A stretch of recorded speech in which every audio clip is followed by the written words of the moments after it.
Werner, qui va nous parler de Nosferatu et de sa musique disparue. Tout à fait. Parce que bon, ça y est, je peux enfin faire une chronique où je mélange musique et cinéma, il était temps. Et donc, déjà, la première question, c'est est-ce que vous avez déjà vu, du coup, Nosferatu, donc de Friedrich Wilhelm Murnau, qui est sorti il y a 102 ans maintenant. Putain, c'est ouf. Eh bien, oui. Oui. Et qu'en avez-vous pensé? Eh ben, c'était très bien. C'était en noir et blanc. Oui. Non, en plus, même pas. Il y a des scènes qui sont, Oui, il y a des scènes qui sont colorisées bleu et en vert. Je l'ai pas vu, j'ai vu des extraits, moi. Je crois que c'est quand Nosferatu apparaît, justement, notamment, que les scènes sont colorisées. Enfin, il y a différentes versions, évidemment, du film, mais oui, et c'est un chef-d'œuvre. Et moi, du coup, je l'avais vu aussi dans le cadre d'un ciné-concert. Du coup, c'est assez... incroyable. Mais sans savoir l'histoire de la BO, et vous allez voir après, du coup, ce qu'il en est. Et d'ailleurs, je tiens à préciser d'emblée que cette chronique, elle est basée sur un article d'un copain qui s'appelle Manuel Perreux, qui elle a fait pour le site de Slate. Ouais. Et donc voilà, Manu, c'est un copain. Je lui ai demandé l'autorisation de si je pouvais traiter de son sujet parce que je le trouvais très cool. Et il a dit non, mais tu le fais quand même. J'en ai rien à foutre. Je suis un fou, moi. Pour les gens du chat et les gens qui vont voir cette vidéo, on va mettre un peu de contexte sur qu'est-ce que c'est Nosferatu, qu'est-ce que ça représente.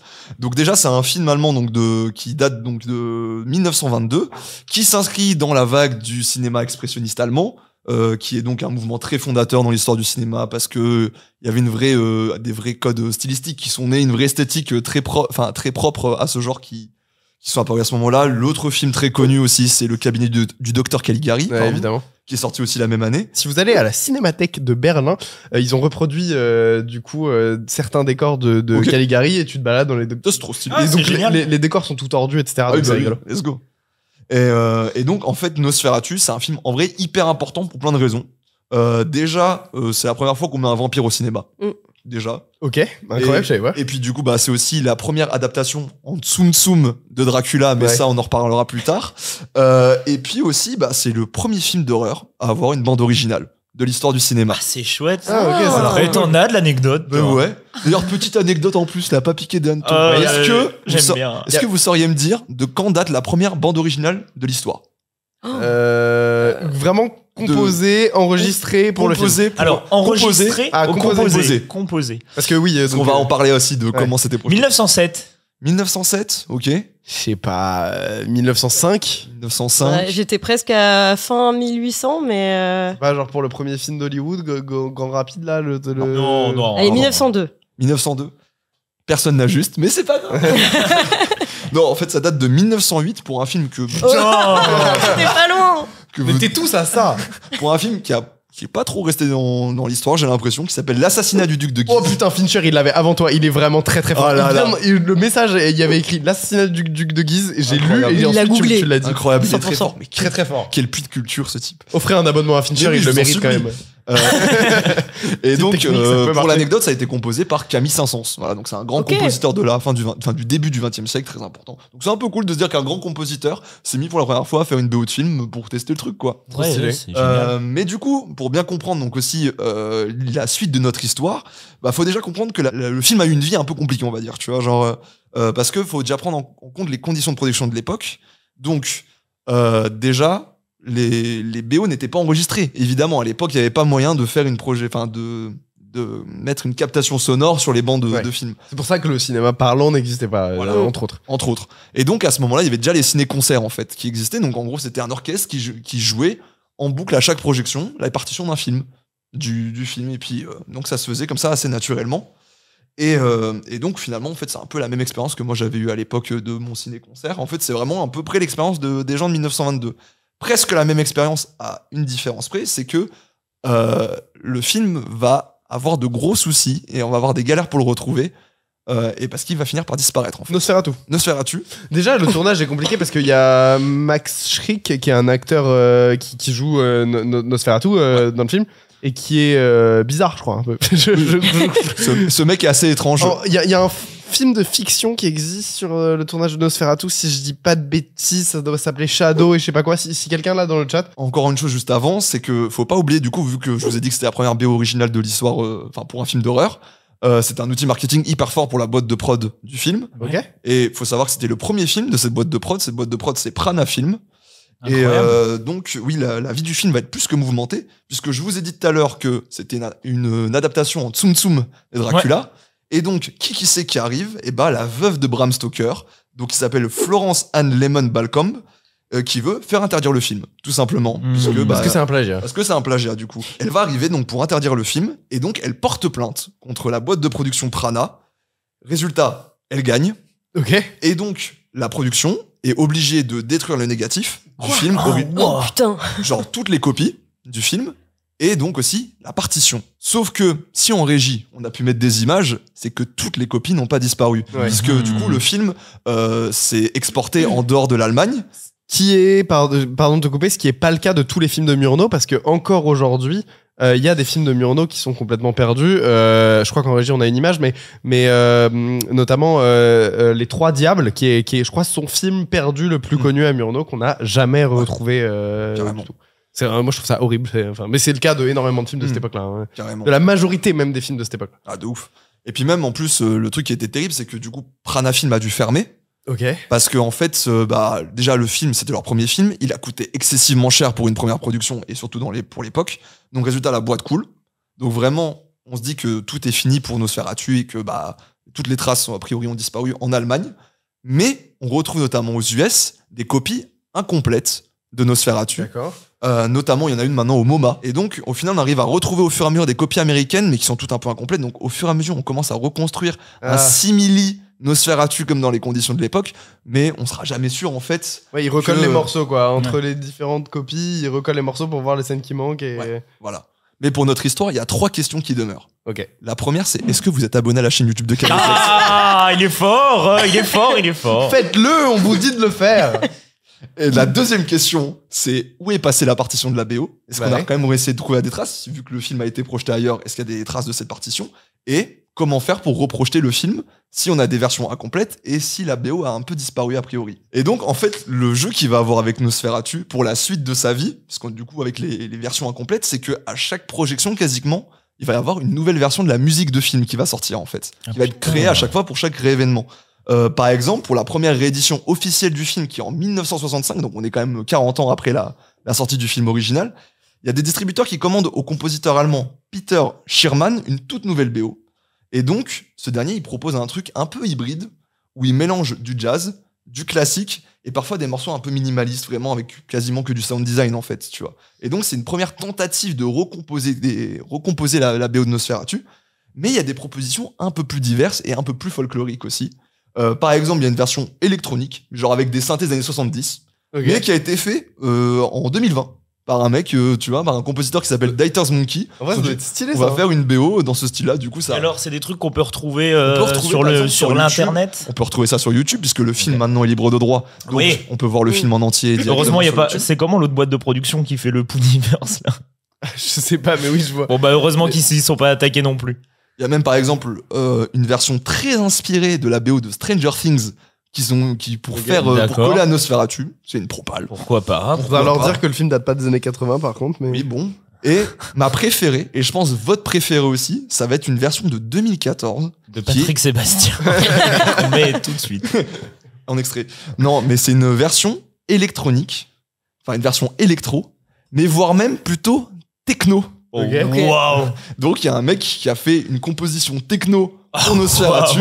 Vous pouvez la trouver sur YouTube. C'est très cool. C'est une rave. Donc, par un compositeur qui s'appelle Shed. Et donc, voilà, vous pouvez tout trouver sur YouTube. Je trouve ça fou. Donc, c'est très rigolo. C'est ça l'anecdote que tu me disais tout à l'heure. Voilà, tu allais adorer, c'était la version. Non, mais en vrai, c'est ça très cool. Il y a une espèce de réappropriation de l'œuvre. Surtout que t'es vraiment sur du 50% de la perception du film. La musique, elle joue de fou sur la perception du film, sur l'ambiance, etc. Et donc, pouvoir se réapproprier à ce point le film de manière aussi simple, entre guillemets, je trouve ça trop bien, quoi. Ce qui est cool, c'est que c'est devenu aussi un peu un jeu pour des compositeurs de recréer une BO pour Nosferatu. Tu vois, il y a ce côté un peu ludique, du coup, de dire, il y a plein de tentatives de plein de gens de faire leur version de la BO de Nosferatu, puisque a priori la partition est disparue. Mais à la fois, du coup, c'est un peu cool, mais c'est un peu con. C'est un peu con parce qu'il y a quand même des gens, des compositeurs qui cherchent à retrouver quand même cette putain de BO et cette putain de partition, quoi. Et du coup, c'est noyé dans toutes les propositions. Parce que là, depuis environ une centaine d'années, la partition, elle a été détruite par la boîte de prod originale et donc on n'a aucune trace de la musique originale Les partitions officielles de Nosferatu ne sont plus trouvables nulle part, quoi. Ok. C'est fou. Mais il y a des compositeurs qui cherchent à comment dire, essayer de retrouver en tout cas l'esprit Ok. ou de Restaurer retrouver un peu. un minimum des partitions ou des trucs peut-être ailleurs, dans d'autres styles, enfin dans d'autres. Ok, donc ouais, il y a un vrai travail de Il y a un restauration. travail de restauration et de recherche qui est très poussé par des compositeurs.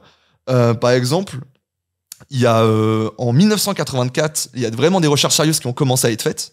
Notamment, il y a un certain Bernd Heller, donc un compositeur allemand, qui va se plonger dans tout un travail d'archives sur tous les écrits du compositeur, dont j'ai oublié de dire le nom, qui s'appelle Erdmann, Hans Erdmann, et qui donc il va se plonger dans tous ses écrits. Et notamment, il a fait un recueil de partitions faites pour le cinéma. Et donc, il va un peu étudier ces partitions pour essayer un petit peu de voir c'est quoi le style du compositeur original, quoi. Déjà, pour essayer de pouvoir recréer un premier truc qui soit dans la patte de Erdmann, Ouais, quoi. essayer de se rapprocher le plus, quoi. Voilà. Et donc, c'est une première tentative, on va dire, plus réaliste de faire la BO. Mais il faudra attendre encore 10 ans, il faudra attendre 1995 pour que 2 autres compositeurs se mettent encore plus à la tâche.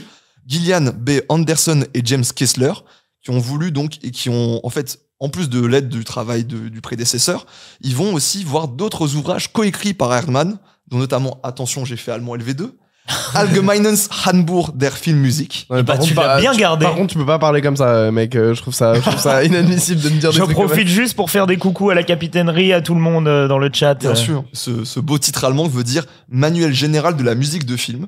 Et donc, c'est un ouvrage un peu théorique sur sa manière de concevoir la musique de film aussi, mais plutôt en disant par thématique. Donc, en D'accord. disant par exemple mélancolie, j'ai envie de composer comme ça. Pour la nature, j'ai composé comme ça.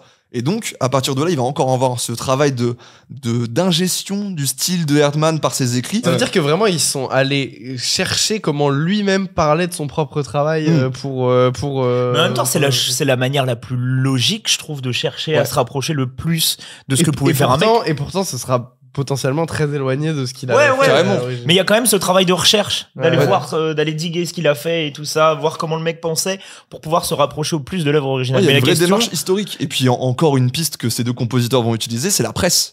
Un truc que personne n'avait pensé, c'est de prendre la presse de l'époque et voir comment ils décrivaient la musique. Ok, Ah, tu pas vois, mal. pour essayer encore plus de se plonger dans cette idée-là. Et donc, ils auront mis 8 mois à composer une BO que vous pouvez aussi trouver sur YouTube. Ok. Donc, pour essayer de faire la plus proche version de la BO de Nosferatu, en tout cas, de ce qu'ils estiment de être. ce qu'ils estiment être en tout cas le truc le plus probable qui nous reste à l'heure actuelle. Ok. Parce que, a priori, maintenant, vu que ça fait plus de 100 ans, la partition originale, je pense qu'elle sera définitivement perdue, en fait, et que ce sera jamais retrouvable, quoi. Donc elle a jamais été retrouvée. Elle a jamais été retrouvée, quoi. Et à côté de ça, est-ce qu'il y a des gens qui ont pu aider, c'est-à-dire de mémoire, à dire ah ça faisait plus un truc genre comme ça ou pas du tout? Bah, le problème, c'est que c'est compliqué, tu vois. Genre, on est en 1922. D'écrire la musique, Donc, même d'écrire dans la musique, c'est compliqué.